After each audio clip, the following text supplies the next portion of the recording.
الحمد لله نحمده ونستعينه ونستغفره ونؤمن به ونتوكل عليه ونعوذ بالله من شرور أنفسنا ومن سيئات أعمالنا من يهده الله فلا مضل له ومن يضلله فلا هادي له ونشهد أن لا إله إلا الله وحده لا شريك له ونشهد أن سيدنا ومولانا محمدا عبده ورسوله أما بعد أعوذ بالله من الشيطان الرجيم بسم الله الرحمن الرحيم وسارعوا إلى مغفرة من ربكم وقال تعالى فاستبقوا الخيرات صدق الله العظيم. محترم معزز علماء کرام اور قرب و جوار دور و دراز سے تشریف لائے ہوئے ہمارے معزز مہمان حضرات اور ہمارے مختلف جگہ کے مکاتب کے طلباء اور اس بستی کے منتظمین حضرات، اس وقت مجھے بڑی مسرت اور بڑی خوشی ہے کہ میں اپنے آپ کو ایسی بابرکت مجلس میں موجود پا رہا ہوں کہ جس کا عنوان ہے قرآنی مسابقتی مجلس. جہاں قرآنی نسبت لگ جاتی ہے تو برکتوں کا کوئی پار اور ٹھکانہ نہیں رہتا. وراء الورا برکتیں وہاں پر نازل ہوتی ہیں. پھر اللہ کا یہ گھر جس میں ہم بیٹھے ہوئے ہیں، سبحان اللہ، پھر علماء کا مجمع، طلباء کا مجمع، رحمتیں ہی رحمتیں ہیں.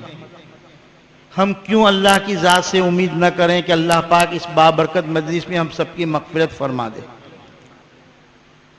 بزرگوں اور دوستوں، مجھے مختلف انداز میں نجی طور پر اسی طرح اسپیکری کے ذریعہ صاحب اسپیکر نے وقت کا بھی پابند کر دیا، موضوع کا بھی پابند کر دیا. پابند تو وہ لوگ ہو سکتے ہیں کہ جو صاحب کمال اور صاحب ہنر ہو، لیکن چونکہ ہمارے مولانا عبدالرحیم صاحب صاحب مسابقہ ہے اور مسابقہ مصدر مبالغہ ہے اس میں، اس لیے وہ جو بھی کچھ کہیں تو ہم تسلیم کر لیتے ہیں، بات مان لیتے ہیں. بہرحال مختصر طور پر مجلس کی مناسبت سے کچھ باتیں عرض کرنے کے لیے مجھ سے کہا. یقینی طور پر صحابہ رضی اللہ تعالیٰ عنہم جو اپنی زندگی میں ہدایت چاہنے اور ہدایت پانے کے بڑے متمنی اور بڑے متلاشی تھے، ان کے سامنے جتنی طویل تقریر نبی اکرم صلی اللہ علیہ وسلم ارشاد فرمائے بجا تھی. ایک تو ضرورت تھی اور پھر تقریر فرمانے والے جناب رسول پاک علیہ السلام، جہاں لمبا کلام باعث خیر و برکت ہی تھا، باعث سعادت، لیکن پھر بھی کئی صحابہ رضی اللہ تعالیٰ عنہم ایسے جن کے بارے میں کتابوں میں لکھا ہے کہ نبی اکرم صلی اللہ علیہ وسلم سے جب ارشاد فرماتے کہ اذنی، مجھے نصیحت کیجئے، ساتھ ساتھ فرما دیتے کہ وقت قصیر، کہ مختصر نصیحت فرمائیے، چونکہ لمبی باتیں یاد نہیں رہتی. اور بعض مرتبہ جب مجلس لمبی ہو جاتی ہے تو طبیعت کے اوپر بھی بار ہو جاتا ہے، اور ایسا بار ہو جاتا ہے کہ اس بار کے اندر سبھی دب جاتا ہے. جو کچھ پہلے بھی سنا اور بعد میں سنا وہ تو بار ہی جاتا ہے، اندر آتا ہی نہیں. اس لیے بہت مختصر طور پر میں آپ کے سامنے یہ بات عرض کرنا چاہتا ہوں کہ آج ہمارے اس موسالی کا مکتب مدرسہ عربیہ اسلامیہ میں ایک مسابقتی پروگرام طے ہوا ہے.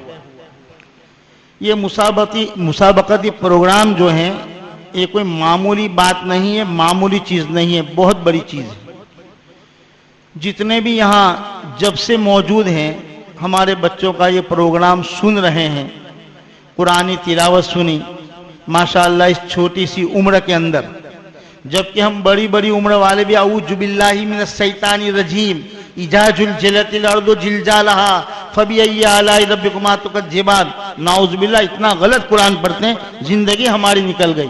لیکن یہ چھوٹے چھوٹے بچے اعوذ باللہ من الشیطان الرجیم ہر حرف کو اپنے مخرج کے ساتھ ادا کرتے ہیں، اپنی جگہ سے ادا کرتے ہیں۔ یہ ہم بڑوں کے لیے بہت بڑی عبرت کی بات ہے۔ لیکن اللہ کا کرم ہے کہ اللہ تعالیٰ نے ہمارے گھر میں ہمارے ان چھوٹے بچوں کو صحیح قرآن پڑھنے والا پیدا کر دیا، جس سے سن کے ہم اپنی قرآنی اصلاح کر سکتے ہیں، اپنی تلاوت کی اصلاح کر سکتے ہیں۔ اللہ تعالیٰ ہم کو صحیح سمجھ نصیب فرمائے۔ تو یہ مسابقتی پروگرام جو ہیں، اس سے ہمارے ان چھوٹے چھوٹے بچوں کی صلاحیت معلوم ہوتی ہے۔ دیکھو ایک بچہ میرا ہے، میرے پاس 15 سال 20 سال 25 سال رہتا ہے، لیکن اس کی صلاحیت کا اندازہ مجھے نہیں ہوتا۔ لیکن جب ہم اس کو مکتب کے اندر استاد کے پاس بھیجتے ہیں، ماں باپ کو تو کبھی فرصت نہیں ہوتی کہ اس کی صلاحیت کا اندازہ لگائے، اس کی تعلیم کا تربیت کا اندازہ لگائے، اس کے اندر کچھ امتیازی شان کے بعد پہلے کیسا تھا اب کیسا تھا۔ ماں باپ کا کبھی ذہن اس طرف نہیں جاتا کہ اس میں کتنا ادب آیا، کتنی تمیز آئی، کتنا قرآن پڑھنا اس نے سیکھا، کتنا علم آیا، سیرت سے متعلق کیا ہے، عقیدوں سے متعلق اس نے کیا سیکھا۔ ماں باپ کو کبھی اس کی فکر نہیں ہوتی۔ لیکن اساتذہ ان کو ساری باتیں بتلاتے ہیں، عقائد سے متعلق، عبادات سے متعلق، معاملات سے متعلق، اخلاق سے متعلق، اور ان کی صلاحیتوں کو اجاگر کرتے ہیں۔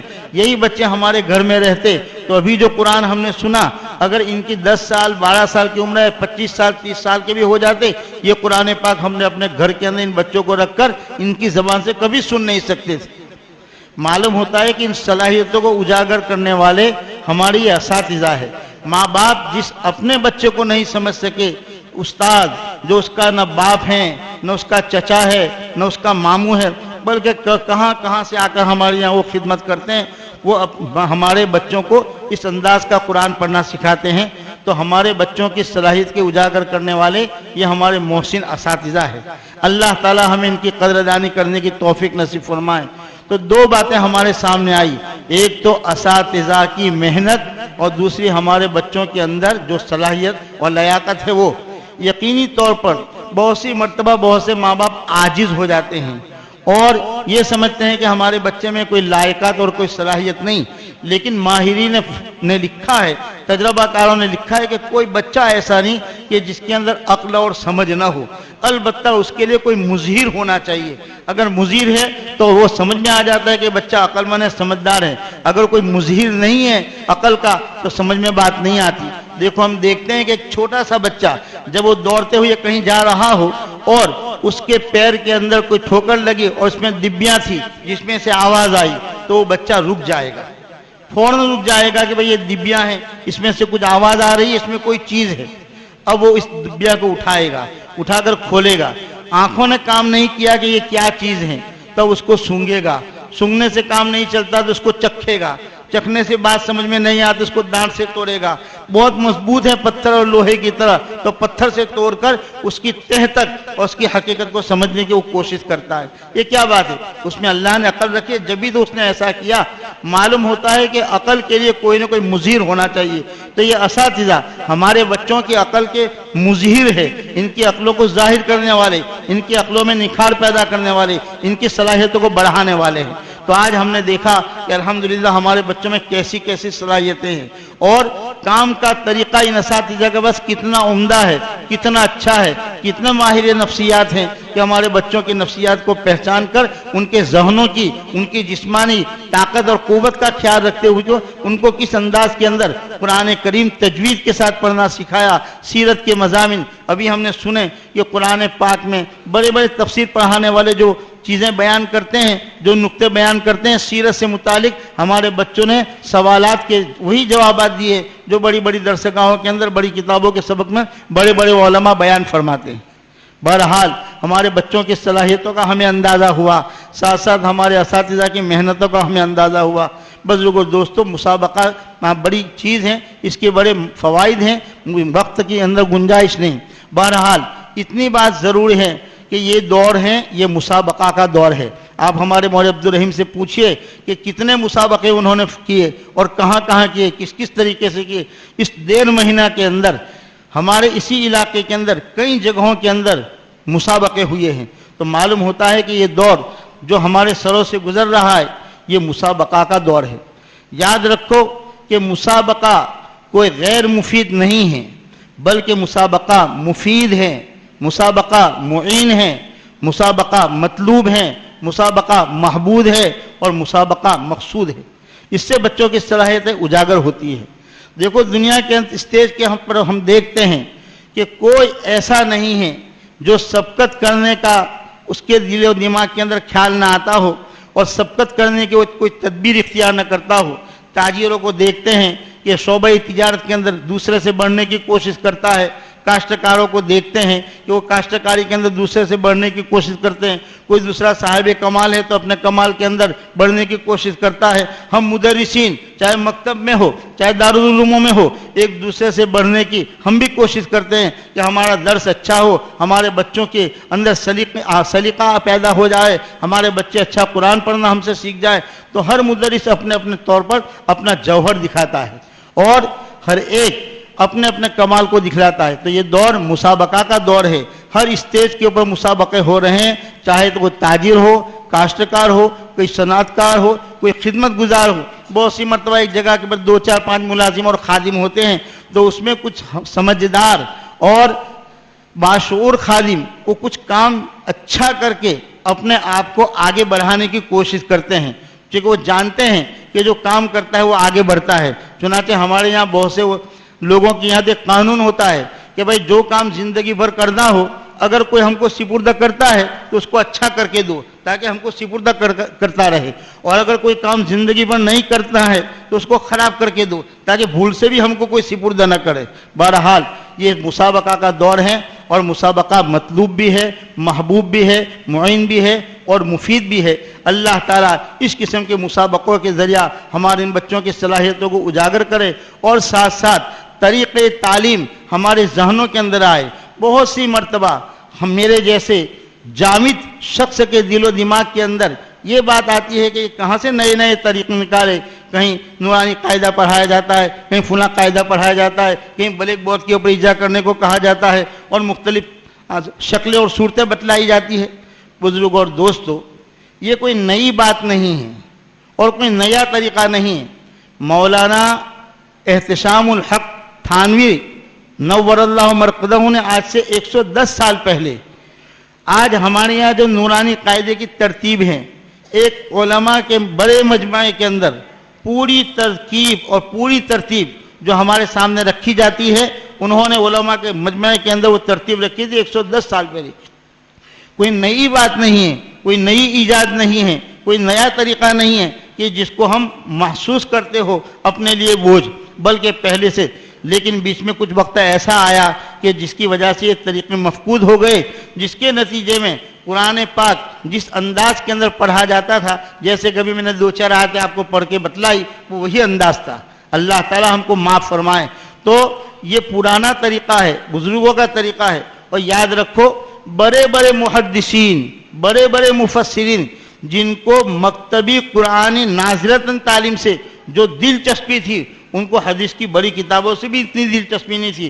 وہ چھوٹے بچوں کو قرآن پاک سکھلانا اپنے لیے بہت باعث فخر سمجھتے تھے۔ بہت سے لوگوں کو ہم نے دیکھا، بہت سے واقعات بھی کتابوں کے اندر ملتے ہیں کہ وہ لوگ بڑی دلچسپی رکھتے تھے۔ بھائی قرآن پاک اس کے ساتھ جس طرح کی نسبت ہماری لگ جائے، اس سے بہتر کیا چیز ہو سکتی ہے۔ اس لیے ہم کو چاہیے کہ یہ مسابقاتی پروگرام جو ہوتے ہیں، اس کے اندر بچے جو پڑھتے ہیں، اگر میں اس انداز میں آج تک نہیں پڑھا سکا تو مجھے سوچنا چاہیے، اور جس بچے نے اچھا پڑھا، جس کا پڑھنا مجھے پسند آیا، تو اس بچے کو میں معلوم کروں کہ بھائی آپ کے استاد کون ہیں، ان کے استاد سے میں ملوں۔ یہ نورانی قاعدے کی جب ہوا چلی تو اس وقت مولانا عبدالرحیم صاحب جنتراروی جو بڑے مشہور تھے ہمارے اس علاقے کے اندر نورانی قاعدے کے اندر، تو انکلیشور مجھے راستے میں مل گئے۔ تو میں نے ان سے کہا کہ یار مجھے نورانی قاعدہ پڑھا دو، تو وہاں مطلب مرکزی ڈیپو کے اوپر نورانی قاعدہ میں 3 4 روپے کا لے آیا اور میں نے پونے گھنٹے میں پورا قاعدہ پڑھ لیا، ان کے پاس پورا قاعدہ پڑھ لیا۔ کیا نقصان ہوا میرا کوئی نقصان۔